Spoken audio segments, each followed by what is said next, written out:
आज का जो टॉपिक है वो है absolute potential energy. Absolute potential energy long question में आएगा, इम्पॉर्टेंट टॉपिक है, थोड़ा लेंथ भी है, मैथमेटिकल कैलकुलेशन इसमें ज़्यादा है।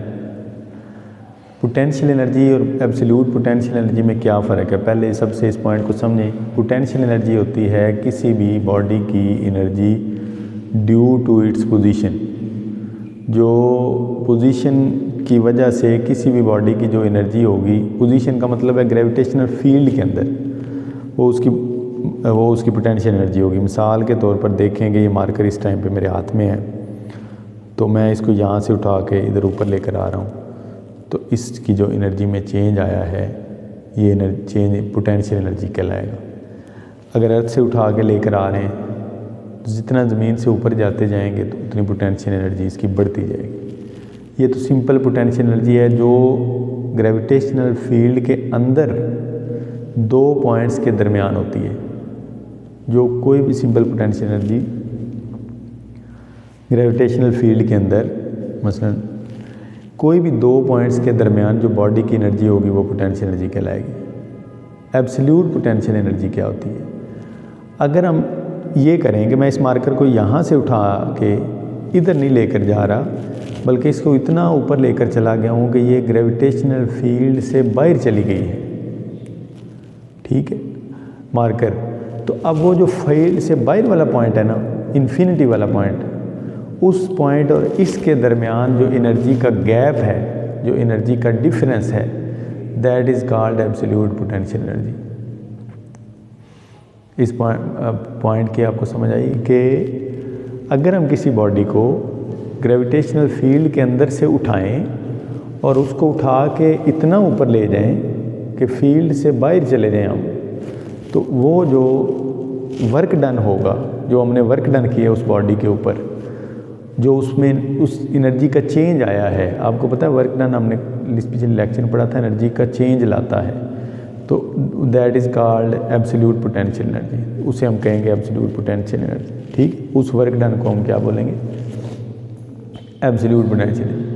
एब्सोल्यूट पोटेंशियल एनर्जी की जो डेफिनेशन मैंने बोर्ड पे लिखी है वो भी यही है कि work done on a body to move it from a point, किसी भी पॉइंट से उसको हमने उठाना है, वो point inside the gravitational field होना चाहिए, फील्ड के अंदर अंदर वो पॉइंट होना चाहिए, और उसको मूव करवाना है टू इन्फिनिटी, उस पॉइंट पे जहाँ पे फील्ड ज़ीरो है, ब्रैकेट में लिख दिया है। इन्फिनिटी का मतलब ये है वो पॉइंट जहाँ पे ग्रेविटेशनल फील्ड क्या हो गई है, ख़त्म हो गई है, ज़ीरो हो गई है, is called absolute potential energy. तो इस वर्क डन को हम क्या बोलेंगे? एब्सोल्यूट पोटेंशियल एनर्जी बोलेंगे। हमारे पास ये सामने डायग्राम बनी हुई, इसमें ये अर्थ है, इसके ऊपर लेट से ये कोई पॉइंट A1 है जिसके ऊपर बॉडी पड़ी हुई है। इनिशियली इस पॉइंट के ऊपर बॉडी पड़ी हुई है हमारी, और हम इसको अगर 1 से उठा के 2 पर लेकर जाएंगे तो ये सिंपल पोटेंशियल एनर्जी कहलाएगी, कि इसमें जो बॉडी की एनर्जी चेंज हुई है, वो जो वर्क हुआ है वो पोटेंशियल एनर्जी कहलाएगा। यहाँ से लेकर यहाँ तक ले जाने के लिए, यहाँ से यहाँ तक भी पोटेंशियल एनर्जी कहलाएगी, यहाँ से यहाँ तक भी कहलाएगी।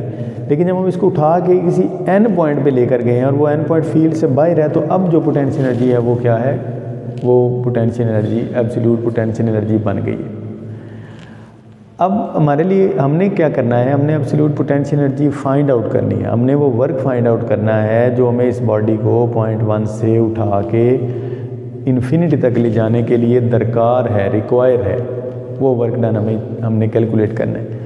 लेकिन यहाँ पे प्रॉब्लम ये है, जो ग्रेविटेशनल फील्ड है ना, जो ग्रेविटेशनल फील्ड है वो, उसकी जो वैल्यू है वो चेंज होती जाती है। ग्रेविटेशनल फोर्स की वैल्यू, सॉरी, फील्ड की फोर्स एक ही बात है। जैसे जैसे हम ऊपर जाएंगे ना, तो फील्ड जो है ना, फोर्स वो कम होती जाएगी, ठीक है। अच्छा, अब इससे क्या होगा कि फोर्स जब चेंज होगी तो हम वर्क डन तो निकाल नहीं सकते। हमने तो कहा था कि वर्क डन तब निकाल सकते हैं जब फोर्स क्या हो? कांस्टेंट हो, क्योंकि हमारे पास जो फार्मूला है ना, F=F.d, उसमें फोर्स का कांस्टेंट होना ज़रूरी है। अगर ग्रेविटेशनल फोर्स चेंज हो रही है, वो कम हो रही है या वो ज़्यादा हो रही है, जो भी चेंज आ रहा है, तो फिर हमारा फार्मूला जो है ना उसमें वो नहीं लग सकता। उसके लिए फिर हम क्या करेंगे? उसके लिए हम वही काम करेंगे जो हम पहले कर चुके हैं इस चैप्टर के पिछले टॉपिक में। हम अपने पाथ को ब्रेक कर लेंगे, अपने पाथ को स्मॉल पीसेस में ब्रेक करेंगे, हर पीस का अलग-अलग वर्क निकालेंगे। उसमें क्या होगा, उस एक पीस में फोर्स कांस्टेंट रहेगी। यूँ ही फोर्स की वैल्यू चेंज होने लगेगी, कम होने लगेगी, हम वहाँ पे रुक जाएंगे, वहाँ पे रुक के वहाँ तक का कैलकुलेट करेंगे और फिर उसके बाद नया स्टार्ट करेंगे। मतलब फील्ड या फोर्स की वैल्यू, फील्ड की वैल्यू है 9.8, ठीक है। अब फ़र्ज़ करेंगे यहाँ पे वो आती है 9.79, ऊपर कम हो रही है ना, तो यहाँ से यहाँ तक हम ये फ़र्ज़ करें कि फील्ड कांस्टेंट है, ग्रेविटेशनल फील्ड कांस्टेंट है। यूँ ही फील्ड ने चेंज होना स्टार्ट किया, हम रुक गए, हमने वहाँ का वर्क निकाला है, क्योंकि वहाँ तक फील्ड कांस्टेंट थी तो हमारा फार्मूला लग सकता था, अब उसके बाद नहीं लग सकता। फिर हम वहाँ पे रुकेंगे, जब वो कांस्ट चेंज होगी तो वहाँ से नया वर्क निकालेंगे, इस तरह एंड सो ऑन। हमने अपने पाथ को n number of small elements में या स्मॉल पीसेस में डिवाइड कर लिया, अपने पूरे पाथ को यहाँ से लेकर n तक। n थोड़ा सा और ऊपर करके बना लेते हैं, ये ठीक हो गया।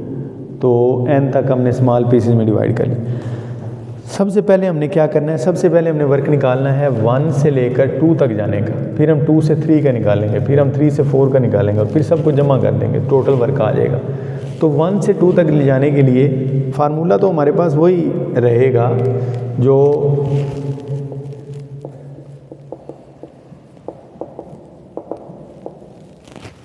फार्मूला तो हमने लगाना है ना, वो यही लगाना है, W is equal to W 1 से 2, 1 से 2 तक F डॉट D, यह आ जाएगा F D की जगह पे डेल्टा R। ये देखें 1 से 2 तक का जो फासला है वो डेल्टा R है, और साथ आ जाएगा cause of theta. Cos theta क्या होगा बताएं, बॉडी ऊपर जा रही है, ग्रेविटेशनल फोर्स नीचे है, cos 180, और cos 180 किसके बराबर होता है, माइनस के, ये आ जाएगा F डेल्टा R। अब मसला ये F भी नहीं है और डेल्टा R भी नहीं है, दोनों मालूम करने। F क्या है, F है F क्या है, F तो हमारे पास है सिंपली ग्रेविटेशनल फोर्स दो पॉइंट के दरमियान। आपको याद होगा न्यूटन्स ग्रेविटेशनल लॉ हमें ये फोर्स निकालने में हेल्प करता है, F is equal to GMM over R square. Delta R क्या है, डेल्टा R है दो पॉइंट्स के दरमियान फासला, डेल्टा R वो होगा R2 माइनस R1। ये देखें R2 फासला है सेंटर ऑफ अर्थ से 2 पॉइंट का, पॉइंट नंबर 2 का। R1 फासला है सेंटर ऑफ अर्थ से पॉइंट 1 का, ठीक है। तो दोनों के दरमियान जो डिफरेंस है वो है R2 माइनस R1, ठीक हो गया। अब देखें तो यहाँ पे, लेकिन ये देखें यहाँ पे इसमें ना एक R भी आ रहा है, ये फोर्स में ये R कौन सा R है, ये बेसिकली R है इन दो पॉइंट्स के मीन, ऊपर और नीचे वाले पॉइंट्स के दरमियान जो है ना, मीन इसको कह सकते हैं, मीन डिस्टेंस जो R1 और R2 की एवरेज होगा, यानी कि R बराबर होगा R1 प्लस R2 ओवर 2, ठीक है। ये हमें सेंटर में फोर्स बता रहा है, इस और इस पॉइंट के दरमियान में ये वाली फोर्स अगर R1 पे होती तो यहाँ पे क्या होता R1, और अगर ये फोर्स R2 पे होती यानी कि इस पॉइंट पे होती तो फिर क्या होता, यहाँ पे R2 होता। लेकिन वहाँ पे देखिए फार्मूले में ना R है ना R1 है ना R2 है, वहाँ पे क्या है R है। तो स्केयर तो चले आना ही था जो भी है, अगर R1 होता तो R1 का स्केयर आता, R2 होता तो R2 का स्केयर आता, लेकिन यहाँ पे R है। R का मतलब है 1 और 2 के मीन, ठीक है। तो वो हमारे पास ये आ गया। अब हमारे पास दोनों चीज़ें हैं, डेल्टा R भी है और फोर्स भी है, लेकिन इससे पहले हम इस R की वैल्यू भी है, ये तीनों चीज़ें हमारे पास है। लेकिन देखें अगर मैं R की वैल्यू यहाँ पे लिखता हूँ तो R इस सारे का स्केयर लेना पड़ेगा, फिर उसको खोलेंगे तो लंबी टर्म बनेगी। हम इससे बचने के लिए एक ट्रिक यूज़ करते हैं, हम यहाँ से R2 की वैल्यू निकालते हैं, इसको इधर ला के और यहाँ पे पुट करते हैं, यानी कि यहाँ से R2 बराबर हो जाएगा delta R plus R1। R1 को उठा के इधर ले आए, R2 is equal to delta R plus R1। तो ये हमारे पास R आ जाएगा R1 plus delta R plus R1 over 2, और R1 प्लस R1 क्या होता है 2R1 plus delta R by 2, 2 से कैंसिल हो गया, R1 plus delta R by 2। हमें क्या चाहिए, R स्केयर चाहिए, इसका स्केयर ले लें, इसका स्केयर लेंगे तो ये क्या बनेगा R square R1 plus delta R by 2 का स्केयर, स्केयर को ओपन करें राइट साइड को, क्या बनेगा R1 का square plus delta R by 2 का स्केयर प्लस 2R1 पहली term into second term delta R by 2, ये आ जाएगा R स्केयर। यहाँ तक ठीक है, 2 से कैंसिल हो गया, ठीक हो गया। अच्छा अब देखें ये डेल्टा R क्या है, डेल्टा R है बेसिकली 2 पॉइंट्स के दरमियान फासला, ये स्मॉल अमाउंट है। आपको पता है कि अगर हम किसी भी स्मॉल नंबर का स्केयर लें, जैसे 0.2 का स्केयर लें तो ये 0.04 बनेगा, अगर 0.1 का स्केयर लें ये 0.01, ये मज़ीद छोटा हो जाएगा। किसी भी 1 से छोटे नंबर का जब स्केयर लिया जाता है तो वो मज़ीद क्या हो जाता है, छोटा हो जाता है, ठीक हो गया। एक बात तो ये है, इसका मतलब डेल्टा R जो है ना ये स्मॉल है, ये डेल्टा जब भी आपने कहीं पे देखना है ना डेल्टा लगा हुआ, इसका मतलब होगा कि चेंज बहुत स्मॉल है, चेंज बड़ी हो तो फिर डेल्टा नहीं लगता, यानी कि चेंज ऐसे हो कि जैसे 100 और 50 का गैप हो, 50 और 100 के दरमियान जैसे गैप है, तो फिर हम डेल यूज़ नहीं करेंगे। डेल का मतलब है स्मॉल चेंज, स्मॉल का मतलब है इतनी स्मॉल है कि 1 से छोटी है। यहाँ पे जो चेंज डेल अगर 1 से छोटा है स्मॉल R, यानी कि दोनों के दरमियान फासला R1 और R2 के दरमियान, और फिर उसके ऊपर हमने स्केयर भी लिया हुआ है, तो इसका मतलब है ये मज़ीद छोटा हो गया, फिर वो 4 से डिवाइड भी हो रहा है, 2 का स्केयर लेंगे 4, ये और छोटा हो जाएगा। ये टर्म इतनी स्मॉल है कि हम इसे इग्नोर कर सकते हैं, तो यहाँ पे हम ये करेंगे, हेयर डेल्टा R का square by 2 is very small term, ठीक है। इट कैन बी निगलेक्टेड, अगर हम इसे इग्नोर कर दें तो कोई फ़र्क नहीं पड़ेगा, हम इसे निगलेक्ट करेंगे, निगलेक्ट का मतलब है इसको ज़ीरो कर देंगे, ज़ीरो करेंगे तो पीछे हमारे पास क्या बचेगा, R स्केयर बराबर आ जाएगा R1 का square plus R1 delta R। Delta R क्या है हमारे पास, R2 माइनस R1, ये आ जाएगा R square R1 square. Delta R की वैल्यू पुट करें, डेल्टा R की वैल्यू दरमियान में लिख लेते हैं, डेल्टा R बराबर होता है R2 माइनस R1 के, ये वाली वैल्यू यहाँ पे जब हम लिखेंगे R2 माइनस R1 तो ये हमारे पास आ जाएगा R1 का स्केयर, R1 R2 ज़रब दें अंदर, R1 को R1 से ज़रब दें, ये आ जाएगा R1 का स्केयर, ठीक हो गया ये। अब देखिए ये कैंसिल हो रहे हैं आपस में, R स्केयर किसके बराबर आ जाएगा, R1 R2। R स्केयर को हमने हल करके बड़ा सिंपल कर लिया है, इतना सिंपल कर लिया कि अब हमें ये तंग नहीं करेगा पूरे पूरी कैलकुलेशन में ना, हमें ये तंग नहीं करेगा। अब हमारे पास क्या क्या है, सब कुछ है, R स्केयर है, R स्केयर की वैल्यू पुट करेंगे, डेल्टा R की वैल्यू पुट करेंगे, W1 से 2 तक आ जाएगा, इसको हम इक्वेशन नंबर 1 कह रहे हैं, इक्वेशन नंबर 1। और हम R स्केयर की वैल्यू फोर्स में पुट करेंगे तो जो ग्रेविटेशनल फोर्स है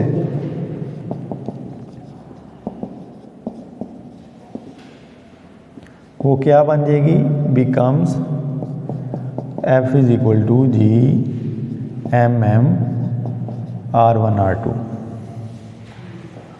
ठीक हो गया। यहाँ से अब हम इक्वेशन नंबर 1 में पुट करेंगे फोर्स की वैल्यू, तो इक्वेशन 1 क्या हो जाएगी, इक्वेशन 1 बिकम्स W1 से 2 इज इक्वल टू फोर्स क्या है, minus G MM R1 R2 delta R क्या है, R2 माइनस R1। ओके हो गया। अब अंदर ज़रब दें, इसको R1 R2 को इससे डिवाइड करें, सेपरेट सेपरेट, अलग अलग, और देखते हैं क्या होता है। फिर इसको रब करना पड़ेगा।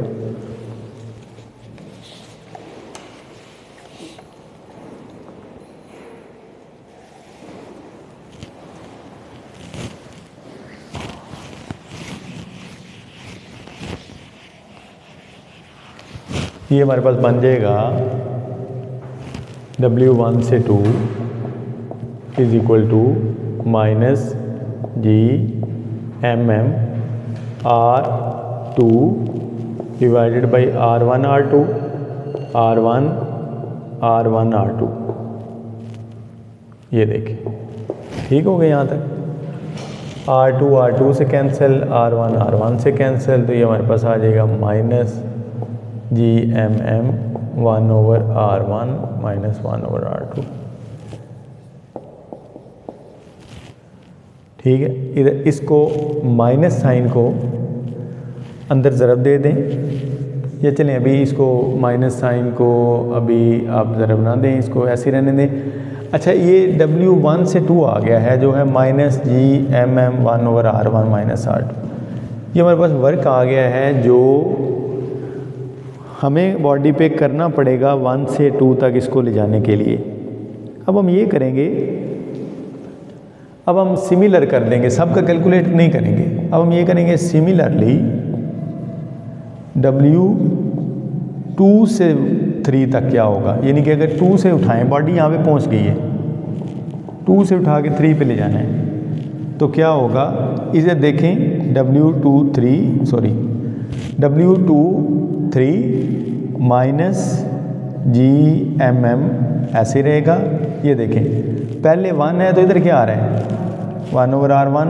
अब यहाँ पे क्या आएगा R2, दरमियान में माइनस, फिर 2 है, सेकंड पॉइंट है तो 1 ओवर उसका फासला आ गया, यहाँ पे 3 है।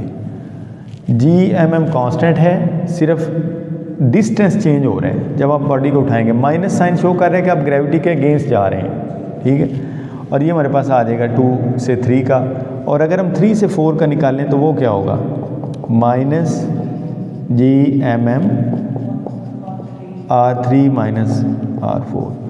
अच्छा, ये चलता जाएगा सिलसिला, और लास्ट पॉइंट है n, और उससे पहले जब सब हम जितने वर्क डन हमने निकाले इनको ऐड करेंगे तो ये हमारे पास बनेगा टोटल वर्क डन, जो पॉइंट 1 से लेकर n तक बॉडी को ले जाने के लिए चाहिए होगा 1 to 2 plus 2 to 3 plus 3 to 4, और लास्ट में आ जाएगा n-1 to n। ठीक है, सबको जमा करें, पहले 1 से 2 वाला लिखें, minus G M M 1/R1 minus 1/R2। अच्छा, अब देखें दरमियान में प्लस आना है, लेकिन अगले के साथ भी माइनस है, इसलिए मैं प्लस नहीं लिखूंगा, मैं सब के साथ अब माइनस, वो प्लस माइनस समझे माइनस होता जा रहा है। तो ये आ जाएगा 1/R2 माइनस 1/R3, और ये प्लस चलता जाएगा, लास्ट लिखें वो है माइनस जी एम एम। बड़े एम का क्या मतलब है, mass of earth. Small M का क्या मतलब है, स्मॉल एम का मतलब है उस बॉडी का मैस जिसको हम उठा के लेकर जा रहे हैं। इन सब को इसको माइनस करें तो ये आ जाएगा माइनस जी एम एम, कामन ले लें 1/R1, और इसको अंदर आएगा 1/R2, माइनस भी कामन आ गया। अब यहाँ पे प्लस आएगा, प्लस क्योंकि माइनस हमने बाहर जी एम एम सारा खींच लिया है, अंदर 1/R1 माइनस 1/R2, इसका 1/R plus 1/R2 minus 1/R3, फिर अगले का प्लस 1/R3, और फिर उसका माइनस 1/R4। बहरहाल इस सब को लिखने की ज़रूरत नहीं है, अब लास्ट पे पहुंचेंगे तो वो हो जाएगा Rn माइनस 1 माइनस Rn। ठीक है, ये देखिए, ये इससे कैंसिल, ये इससे कैंसिल, ये सारे कैंसिल होते जाएंगे अपने नेक्स्ट वाले जो फैक्टर है उससे। 1/r1 ये माइनस ये वाला प्लस का होगा, इससे जो पीछे आ रहा होगा ना वो माइनस का होगा, ठीक है, ये इससे कैंसिल हो जाएगा, इससे पीछे भी तो होंगे ना वो, तो सिर्फ बचेगा लास्ट में minus GMM 1/r1 minus 1/rn। तो देखें उसी तरह का फार्मूला हमें नज़र आ रहा है जिस तरह का 1 से 2 तक था। 1 से n तक हम ये बता रहा है कि आप बॉडी को 1 से n तक लेकर आए हैं। फर्स्ट पॉइंट r1 है, दूसरा rn है। अच्छा, अगर अब rn ग्रेविटेशनल फील्ड से बाहर है, rn इन्फिनिटी पे है, हमने वर्ड यूज़ किया था इन्फिनिटी का, इन्फिनिटी पे बॉडी को लेके जाना है। अभी हमारा जो rn है ये इन्फिनिटी पे नहीं हमने इसमें रखा हुआ, अगर हम इन्फिनिटी पे रखेंगे तो हमें rn की जगह पे इन्फिनिटी लगाना पड़ेगा। तो अब हम क्या करेंगे, अब हम ये करेंगे कि rn को अप्रोचेस टू इन्फिनिटी करेंगे। If rn approaches to infinity कि बॉडी ग्रेविटेशनल फील्ड से बाहर जानी है, अब ये फील्ड के अंदर पॉइंट है, फील्ड से अगर हमने बाहर लेके जानी है तो फिर हम rn की जगह पे इन्फिनिटी डालेंगे, तो 1 से n की जगह पे infinity is equal to minus GMM 1/r1 minus 1/इन्फिनिटी। ठीक है, 1/इन्फिनिटी जो होता है ना ये 0 के बराबर होता है। किसी भी चीज़ को याद रखें, जब आपने इन्फिनिटी से डिवाइड करना है तो वो क्या हो जाएगा, 0 हो जाएगा। और 1 से इन्फिनिटी का मतलब, चलें इसका मतलब है, इसको लिखें, चूँकि इन्फिनिटी को हमने यहाँ से 0 कर दिया, 1/इन्फिनिटी को तो अब ना भी लिखें तो भी काम चल जाएगा, सिर्फ इसको या लिखा भी रहने दें तो भी। चलिए अगले स्टेप में इसको ख़त्म करते हैं, क्योंकि हमने इन्फिनिटी पे पोटेंशियल 0 किया, उसको 0 किया ग्रेविटेशनल फील्ड को, तो 1/इन्फिनिटी जो है यहाँ पे दैट इज़ इक्वल टू 0। अच्छा, अब देखें कि अगर बॉडी पॉइंट 1 से उठाने की बजाय मैं पॉइंट 2 से उठाऊं तो इस फार्मूले में क्या चेंज होगी, r2 आ जाएगा। अगर हम बॉडी को 3 से उठाएं तो r3 आ जाएगा। इसका मतलब है कि ग्रेविटेशनल फील्ड के अंदर रहते हुए जहाँ से भी बॉडी को आप उठा के इन्फिनिटी पर लेके जाएंगे तो ये फार्मूला वैलिड होगा। उसके मुताबिक सिर्फ r ने बदल जाना है, r के साथ जो भी है 1 2 3। अब 1 2 3 तो हमने इसलिए लगाया हुआ था कि हमने अपने फील्ड को, अपने जो है उसको छोटे छोटे पैसेज में डिवाइड किया हुआ था। अगर हम डायरेक्टली ये करें कि फील्ड के अंदर किसी पॉइंट से उसको उठाएं और इन्फिनिटी पे ले जाएं, तो फिर आपको 1 2 लिखने की ज़रूरत नहीं है, सिर्फ वो डिस्टेंस लिखना है जिससे आपने उठाया उसको। यानी कि आपने r कितना रखा है, ज़मीन के सेंटर से वो कितने फासले पर है, 500 मीटर पे है, 100 पे है, 10 पे है, जो भी वैल्यू लिखेंगे वो लिखनी है। क्योंकि और उसके बाद क्योंकि यहाँ पे कोई दूसरा r है ही नहीं, अगर ये 1 है तो 2 है ही नहीं, सिर्फ एक ही r है। ये वो r है जहाँ पे बॉडी पड़ी हुई है, जहाँ पे पड़ी उसकी वैल्यू पुट करेंगे और सीधा वहाँ से उठा के इन्फिनिटी पे ले जाने के लिए जो वर्क होगा वो हमें मिल जाएगा। तो इसलिए हम इसे जर्नलाइज कर रहे हैं। जर्नलाइज का मतलब ये होगा कि मैं 1 2 3 ख़त्म करके सिंपल r ही लिख देता हूँ। तो यहाँ पे मैंने W को डेल्टा U कर दिया है। डेल्टा U का मतलब है पोटेंशियल एनर्जी। ये work done basically potential energy में चेंज ला रहा है। डेल्टा U का मतलब चेंज इन पोटेंशियल एनर्जी है, जो हम वर्क कर रहे हैं पोटेंशियल एनर्जी में चेंज ला रहे हैं। तो ये आ जाएगा डेल्टा U, या इसको हम एब्सोल्यूट पोटेंशियल एनर्जी भी कह सकते हैं, इस तरह करके भी लिख सकते हैं, absolute potential energy equals to minus GMM/r। ये ऐसे भी लिख सकते हैं इस फार्मूले को। अब r 1 2 3 4 लिखने की ज़रूरत नहीं है, क्योंकि जो भी जिस फासले पे आपकी बॉडी पड़ी होगी वो r लिखना है और वहाँ से आपने इन्फिनिटी पे लेके जाना है। ठीक है, दूसरा पॉइंट हमारा इन्फिनिटी है। हाँ, अगर दूसरा पॉइंट इन्फिनिटी ना हो, वो फील्ड के अंदर हो, तो फिर हम वापस इस फार्मूले पे पहुँच जाएंगे उस वाले पे। वो जो भी पॉइंट होगा फिर आपको r1 भी लिखना पड़ेगा, r2 भी या 3 4 जो भी है वो पॉइंट लिखना पड़ेगा। ठीक है, तो ये हमारे पास एब्सोल्यूट पोटेंशियल एनर्जी का फार्मूला आ गया है। और इसमें माइनस साइन क्या शो कर रहा है, माइनस साइन ये शो कर रहा है कि जो वर्क डन हम कर रहे हैं वो ग्रेविटेशनल फील्ड के अगेंस्ट हो रहा है बॉडी के ऊपर। ठीक हो गया। यहाँ पे देखें तो ये टॉपिक जो है वो क्लोज हो गया। बुक में पोटेंशियल एनर्जी को UG लिखा हुआ है, एब्सोल्यूट पोटेंशियल एनर्जी को। किसी जगह पे डेल्टा U भी आता है, किसी जगह पे U भी आता है। डेल्टा U भी ठीक है, जिस तरह से नाम लिख दें एब्सोल्यूट पोटेंशियल एनर्जी है, जैसे मैंने नाम लिख दिया है तो भी ठीक है, ठीक है, नो इशू होगा। अंडरस्टैंड। और यहाँ पे नेगेटिव साइन की एक जो है वो रीज़न और भी लिखी हुई है, वो है कि यहाँ पे नेगेटिव साइन इसलिए लगाया गया क्योंकि हम बॉडी को ग्रेविटेशनल फील्ड से बाहर ले जाने के लिए एनर्जी दे रहे हैं। अगर हम बॉडी को एनर्जी दे रहे हो तो एनर्जी नेगेटिव होती है, अगर हम उससे ले रहे हो तो पॉजिटिव होती है। अंडरस्टैंड यहाँ पे।